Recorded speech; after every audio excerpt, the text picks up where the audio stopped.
Hi students, आज हम समझेंगे एक्सरसाइज 1.3 का थर्ड क्वेश्चन के सारे पार्ट।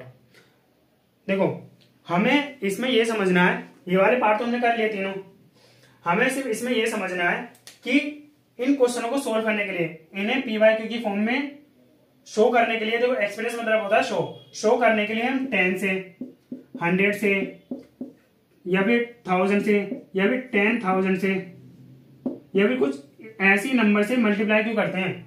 इन्हें पीवाईक्यू की फॉर्म में ऐसे नंबर्स को पीवाईक्यू की फॉर्म में शो करने के लिए हम ऐसे नंबर से मल्टीप्लाई क्यों करते हैं।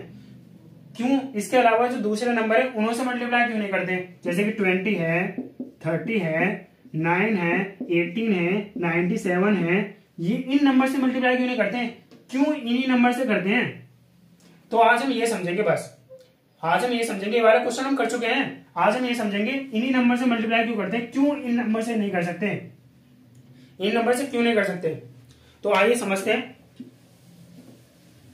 पहले इस चीज को समझने के लिए हम क्या करेंगे, 3 तरीके के रेशनल नंबर लिखेंगे। लिखते हैं, आइए। जैसे कि हमने लिखा 1/2, यहां पे लिख लो 3/2, यहां पर लिख लो कोई भी 2/3। लिख लिया। अब देखो, कुछ रेशनल नंबर ऐसे होते हैं, कुछ और भी लिख लेते हैं एग्जांपल। जैसे कि हमने लिख लिया 4/2 या फिर लिख लिया हमने 10/5। अब देखो, कुछ रेशनल नंबर ऐसे होते हैं जिन्हें डिवाइड करने के बाद जो नंबर जो निकल के आते हैं ना सामने, वो पॉइंट वाले नंबर आते हैं। जैसे 1/2 को जब हम डिवाइड करेंगे तो कितना आएगा 0.5, 3/2 को जब हम डिवाइड करेंगे तो क्या आएगा 1.5, और जब आप 2/3 को डिवाइड करोगे ना तो पता है नंबर क्या आएगा 0.6 बार। अब देखो, इस बार का मतलब क्या होता है। इस बार का मतलब समझने से पहले आप डिवाइड करो इसे। करते हैं आओ। पॉइंट से लिया 0, 3 6 18, बचा कितना 2, पॉइंट से लिया 0, 3 6 18, बचा कितना 2, पॉइंट से लिया 0, 3 6 18, बचा कितना 2, पॉइंट से लिया 0, 3 6 18, बचा कितना 2। देखो बार बार रिमाइंडर में 2 बच रहा है, पॉइंट से 0 लेंगे फिर 6 आता रहेगा। तो जब भी हम 2/3 को डिवाइड करेंगे ना, जब कभी भी हम 2/3 को डिवाइड करेंगे तो पॉइंट के बाद 6 आता रहेगा, बार बार आता रहेगा। चाहे कितना भी बड़ा डिवीजन कर लो, इसे कितना भी बड़ा डिवाइड कर लो, बार बार 6 आता रहेगा। अब इस 6 को अपनी कॉपी में हम कितनी बार लिखें, इस प्रॉब्लम को सोल्व करने के लिए मैथमेटिशियन एक साइन लाए, ये डंडा। इस डंडे को इंग्लिश में कहते हैं बार। और इस बार का मतलब होता है कि जो भी डिजिट अपने आप को बार बार रिपीट कर रहा है ना, उस डिजिट के ऊपर बस ये डंडा लगा दो। ये डंडा हमें ये बताएगा कि वो नंबर अपने आप को बार बार रिपीट कर रहा है। आया समझ, ये मतलब होता है इस डंडे का। इतनी बात आई समझ में। अच्छा, अब कुछ रेशनल नंबर ऐसे होते हैं जिन्हें डिवाइड करने के बाद पॉइंट वाले नंबर आते ही नहीं सामने। जैसे कि इसे डिवाइड करेंगे तो क्या आएगा 2, इसे डिवाइड करेंगे तो क्या आएगा 2। ये देखो, ये एक ऐसे रेशनल नंबर है जिन्हें डिवाइड करने के बाद पॉइंट वाले नंबर आए नहीं, और ये एक ऐसे रेशनल नंबर है जिन्हें डिवाइड करने के बाद पॉइंट वाले नंबर आ रहे हैं। और इस पॉइंट को हम क्या कहते हैं, देखो इस पॉइंट को हम कहते हैं डेसिमल। और जिस नंबर में डेसिमल आ जाए ऐसे नंबर को हम कहते हैं डेसिमल नंबर। इतनी बात आई समझ में। तो ऐसे नंबर को कहते हैं हम डेसिमल नंबर। तो ये क्या है, एक रेशनल नंबर है। ये रेशनल नंबर मतलब पीवाईक्यू की फॉर्म में। तो ये इस रेशनल नंबर की ये जो है ये डेसिमल फॉर्म, ये एक रेशनल नंबर है पीवाईक्यू की फॉर्म में।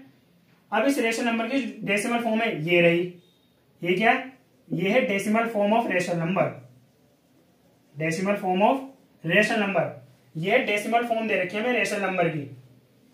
ऐसे ही ये 3/2 है, इस 3/2 की जो डेसिमल फॉर्म ये रही, इस 2/3 की डेसिमल फॉर्म ये रही। अब हमें क्वेश्चन में ये तो दे रखा है, हमें क्वेश्चन में डेसिमल फॉर्म दे रखी है रेशनल नंबर की। रेशनल नंबर की इस क्वेश्चन में हमें डेसिमल फॉर्म दे रखी है, और डेसिमल फॉर्म देने के बाद हमसे कह रहा है कि इसकी पीवाईक्यू फॉर्म बताओ, इसकी पीवाईक्यू फॉर्म बताओ।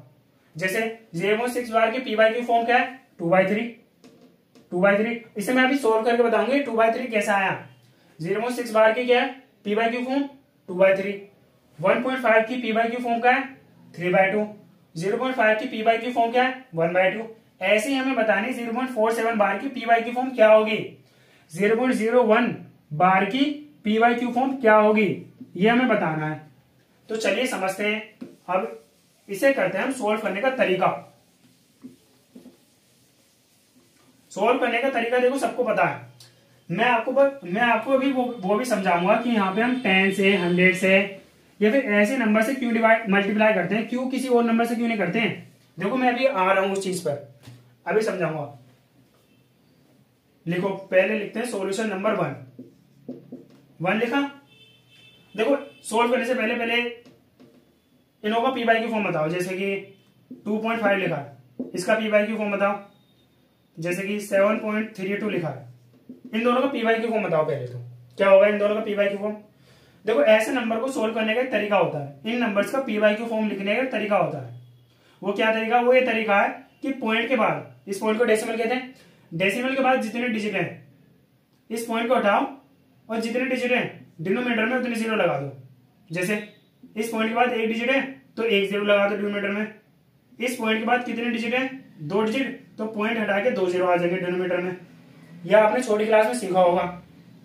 अब मान लो 3 डिजिट होते हैं, जैसे कि 1.732, इसे पी बाई क्यू फॉर्म में लिखना है। तो सिंपल पॉइंट हटाओ और पॉइंट के बाद जितने डिजिट हैं उसे पी बाई उसमें उतने जीरो लगा दो डिनोमिनेटर में। कितने डिजिट है, 3, तो 3 जीरो लगा दो। तो ये हो गई इन सबकी पी बाई क्यू फॉर्म। पहले की पी बाई क्यू फॉर्म क्या हो गई, 25/10। दूसरे की पी बाई क्यू फॉर्म क्या हो गई, ये हो गई। इसकी पी बाई क्यू फॉर्म क्या हो गई, ये हो गई। लेकिन इस क्वेश्चन में हमसे कह रहा है कि 0.6 बार की पी बाई क्यू फॉर्म बताओ। तो कैसे करेंगे सोल्व, जैसे ये करा है, क्या करेंगे, पॉइंट हटाएंगे, पॉइंट के बाद जितने डिजिट हैं उतने जीरो लगा देंगे। कितने डिजिट है, 1, तो लगा दे जीरो। क्या ये सही है, गलत है। ये तरीका गलत है। कुछ बच्चे यही सोच रहे होंगे कि सर ऐसे सोल्व होगा, लेकिन ये तरीका गलत है। क्योंकि देखो यहाँ पे पॉइंट के बाद जो 6 जो आ रहा है, हमें क्या पता वो कितनी बार आ रहा है। अभी करा था ना, 2/3 को डिवाइड करा था, तो 0.66666 बार बार आ रहा था। अब हमें क्या पता कितनी बार आ रहा है। अगर ये 2 बार आता तो हम पॉइंट हटाते, 2 जीरो लगा देते, हो गया 6, हो गया ये पी बाई क्यू की फॉर्म में। लेकिन अब जो पॉइंट के बाद जो 6 आ रहा है वो कितनी बार आ रहा है वो हमें क्या पता, इसलिए इस तरीके से सोल्व नहीं होगा। इसका अलग, इसे सोल्व करने का अलग तरीका होता है। देखो आइए समझते हैं।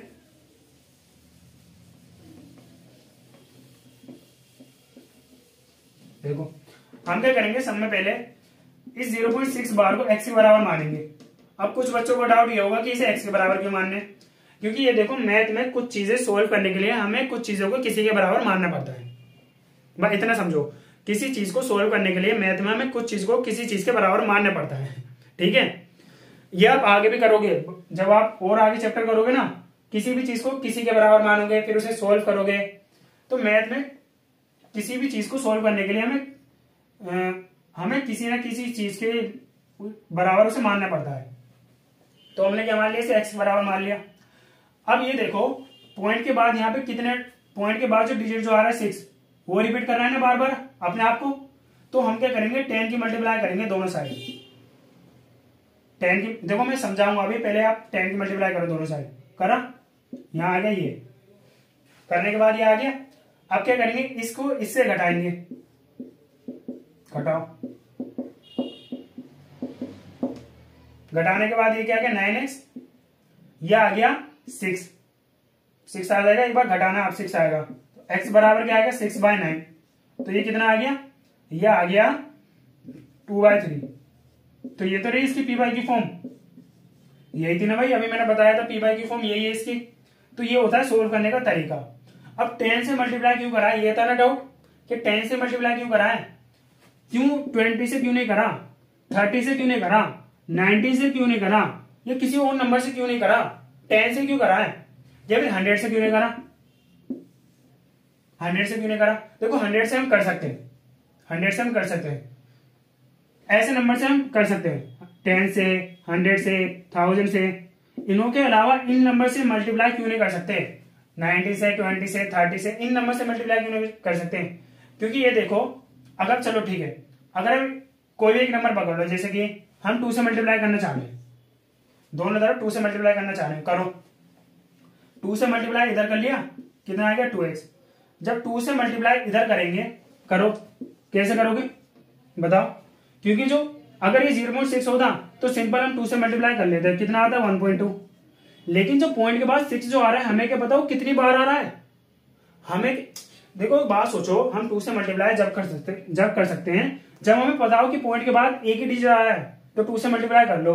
लेकिन हमें क्या पता है जो पॉइंट के बाद 6 जो आ रहा है वो कितनी बार आ रहा है। लो लिखते चले जाओ, लिखते चले जाओ। अब 2 से मल्टीप्लाई कैसे करोगे, हमें क्या पता जो पॉइंट के बाद 6 जो आ रहा है वो कितनी बार आ रहा है, तो 2 से मल्टीप्लाई हम कैसे कर लेंगे। सोल्व ही नहीं होगा, सोल्व ही नहीं होगा बच्चों, बिल्कुल सोल्व नहीं होगा। तो सर ये बताओ आपने 10 से कैसे मल्टीप्लाई कर लिया, अब ये डाउट आ रहा होगा। अरे क्योंकि देखो 10 में क्या है, 10 में 1। अब 1 को हम जब भी किसी भी नंबर से मल्टीप्लाई करते हैं वही नंबर आता है। जैसे कि 2 को अगर हम 1 से मल्टीप्लाई करें तो 2 ही आएगा, है नहीं। और 10 में एक 1 है एक 0 है, एक 1 है और एक 0 है। और 0 का मतलब हमें पता है कि पॉइंट वाले नंबर को जब भी हम किसी 0 वाले नंबर से मल्टीप्लाई करते हैं तो पॉइंट आगे बढ़ जाता है, पॉइंट आगे बढ़ जाएगा। अगर पॉइंट आगे बढ़ जाएगा तो ये 6 पीछे आ जाएगा, ये आ जाएगा 6.6 बार। कितना आ जाएगा 6.6 बार, तो ये आगे 6.6 बार। तो इसे जब हम घटाएंगे ना तो ये पॉइंट घट जाएगा। जैसे पहले क्या था 0.6 बार था ना, 10 से मल्टीप्लाई करा 0.6 बार आ गया। तो पॉइंट के बाद यहां पे देखो पॉइंट के बाद 6 बार था, 10 से मल्टीप्लाई करा फिर पॉइंट के बाद 6 बार आया। तो इसका मतलब ये पता, इसका मतलब ये है कि यहाँ पे पॉइंट के बाद कितनी बार 6 है हमें नहीं पता, और यहाँ पे पॉइंट के बाद कितनी बार 6 है हमें नहीं पता। लेकिन हमें ये पता है कि यहाँ पे दोनों में पॉइंट के बाद 6 आ रहा है जो कि बार बार अपने आप को रिपीट कर रहा है, तो ये कैंसिल आउट हो जाएंगे। आया समझ? देखो दिमाग पे जोर लगाओ, चीजें नहीं है, नई चीजें देर में समझ में आती है। पॉइंट के बाद जो 6 जो आ रहा है वो दोनों में अपने आप को बार बार रिपीट कर रहा है कॉन्स्टेंट पैटर्न से, तो वो कैंसिल आउट हो जाएंगे और बचेगा क्या 6, बचा 6। तो ये आ गया p/q फॉर्म। अगर हम देखो किसी और नंबर से मल्टीप्लाई करेंगे ना तो वो होगा ही नहीं, वो p/q की फॉर्म में आएगा ही नहीं नंबर। चाहे तो एक बार करके देखना, आप एक बार खुद तो करके देखो, खुद तो आप करते नहीं, डाउट पे डाउट पूछते रहते हो। एक बार खुद करके देखो, एक बार जब आप खुद कलम चलाओगे ना तो समझ आएगा हाँ कि हम 10 से 100 से या फिर 10,000 कुछ इसी तरीके से नंबर से मल्टीप्लाई करके हम इन नंबर्स को p/q की फॉर्म में लिख सकते हैं। बस कोई और तरीका नहीं है। इतना आया समझ? अब देखो सेकंड क्वेश्चन में क्या डाउट आ सकता है। सेकंड क्वेश्चन में बच्चों को ये डाउट आ सकता है कि जो पॉइंट के बाद जो डिजिट जो आ रहा है वो तो रिपीट नहीं कर रहा अपने आप को, लेकिन उसके बाद वाला 7 जो डिजिट है वो रिपीट कर रहा है अपने आप को। अब इस क्वेश्चन को कैसे सोल्व करेंगे? इस क्वेश्चन को सोल्व करने के लिए हमें देखो इस नंबर को इस नंबर के फॉर्म में लिखना होगा। अब कैसे लिखेंगे? इस नंबर के फॉर्म में लिखने का मतलब है कि इस पॉइंट को, ये पॉइंट ऐसे नंबर से पहले आ रहे हैं ना जो रिपीट नहीं कर रहा, अब इस पॉइंट को हमें कैसे भी करके इस तरफ लाना होगा, इस तरफ ले आओ बस। इस पॉइंट को हमें इस तरफ लाना होगा, उस डिजिट से पहले लाना होगा जो डिजिट रिपीट कर रहा है। कौन सा डिजिट रिपीट कर रहा है? 7। तो इस तरफ ले आओ कैसे भी करके। कैसे लाएंगे भाई? 10 से मल्टीप्लाई कर दें, 10 से करेंगे, किसी और नंबर से नहीं कर सकते, किसी और नंबर से हम नहीं कर सकते। क्यों नहीं कर सकते? क्योंकि देखो जो 7 जो बार बार अपने आप को रिपीट कर रहा है, हमें क्या पता वो कितनी बार रिपीट कर रहा है। जैसे कि अगर हम 0.47 बार को 2 से मल्टीप्लाई करना चाह रहे हैं तो कैसे करेंगे? अगर ये होता खाली तो कर लेते। अब 7 रिपीट कर रहा है अपने आप को बार बार, अब कितनी बार कर रहा है ये तो हमें पता नहीं ना, तो 2 से मल्टीप्लाई करेंगे तो क्या, कैसे हम क्या रिजल्ट लिखेंगे। लेकिन अगर हम 1 से करें तो हमें पता है अगर हम किसी भी नंबर को 1 से मल्टीप्लाई करते हैं तो वही नंबर आता है। अब इसमें एक 0 जोड़ दें तो हमें पता है कि अगर हम 0 वाले नंबर को किसी भी पॉइंट वाले नंबर से मल्टीप्लाई करते हैं तो पॉइंट आगे बढ़ जाता है। ये लो बढ़ गया, ये हो गया, इस फॉर्म में हो गया ये वाला नंबर। जैसे कि पहला पार्ट जो था, जैसे कि इसमें पॉइंट के बाद जो डिजिट जो आ रहा है वो अपने आप को बार बार रिपीट कर रहा है, ऐसे ही हमने इसे कन्वर्ट कर दिया, जो पॉइंट के बाद जो डिजिट जो आ रहा है वो अपने आप को बार बार रिपीट कर रहा है। ये हो गया इसी में कन्वर्ट। फिर दोबारा क्या करेंगे? हम 10 से मल्टीप्लाई कर लेंगे, फिर माइनस कर देंगे। इतनी बात आए समझ में? अब देखो थर्ड क्वेश्चन। अब थर्ड क्वेश्चन में बच्चों को ये डाउट आ सकता है कि इसमें 1000 से क्यों मल्टीप्लाई करेंगे दोनों तरफ, 1000 से इस तरफ, 1000 से, पहले हम इसे x के बराबर मानेंगे, x से बराबर मानने के बाद हम क्या करते हैं 1000 से मल्टीप्लाई इस तरफ करते हैं, 1000 से मल्टीप्लाई इस तरफ करते हैं। क्यों करते हैं? 100 से नहीं कर सकते हैं? जब ऐसे नंबर से हम कर सकते हैं तो 100 से नहीं कर सकते हैं? देखो 100 से हम इसलिए नहीं कर सकते हैं क्योंकि पॉइंट के बाद देखो कितने डिजिट रिपीट हो रहे हैं, 3, तो 3 जीरो चाहिए। अगर 2 जीरो से करोगे ना, 100 से करोगे तो रिजल्ट आएगा ही नहीं। चाहे तो करके देख लेना, चाहे तो एक बार करके देखना। देखो करके दिखाता हूं। लो मैंने पहले से x के बराबर मान लिया, अब 100 से मल्टीप्लाई करा, 100 से मल्टीप्लाई करोगे कितना आएगा, पॉइंट 2 डिजिट आगे खिसक जाएगा, कितना आएगा, ये आएगा ना भाई। अब 1 रिपीट कर रहा है अपने आपको बार बार। अब करो इसे माइनस, लो इसे माइनस करें, ये आएगा 99x। अब इसे माइनस करके दिखाओ, इन दोनों को माइनस करके दिखाओ, कर ही नहीं पाओगे। लो करो, 0.001 001 001 001। अब यहाँ पे पॉइंट के बाद 1 1 1 1 1 1 1 1 1 1 1। बताओ कैसे करोगे माइनस, सोचो। अगर माइनस करोगे ना तो देखना फिर से पॉइंट वाला नंबर आ जाएगा, लेकिन हमें पॉइंट वाले नंबर तो लाने ही नहीं है, हमें तो पी वाई क्यू की फॉर्म में कन्वर्ट करना है। इसलिए पॉइंट के बाद जितने डिजिट रिपीट होंगे ना उतने ही जीरो से हम मल्टीप्लाई करेंगे। मान लो यहाँ पे तो 3 डिजिट है, अगर पेपर में देता हूं तो 4 डिजिट, जैसे 0.7321। लो ये 4 नंबर रिपीट करने हैं तो 4 जीरो से मल्टीप्लाई कर दे, यानी कि 10,000 से।